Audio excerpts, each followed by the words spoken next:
বাবা, আমি নতুন খেলনা চাই। আচ্ছা বাবা, দেখি কি আছে। ওটা লাল গাড়িটার। এটা ঠিক আছে না বাবা। থ্যাংক ইউ বাবা, আমি শুধু চেয়েছি। বাবা সব দিয়েছে, নিজে না খেয়ে আমার জন্য জমিয়েছে।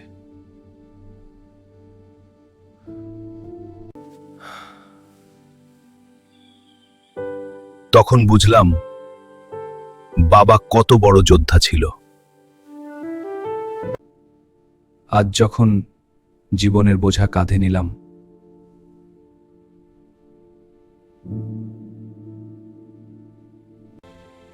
বাবা তোমাকে কখনো বলা হয়নি ধন্যবাদ।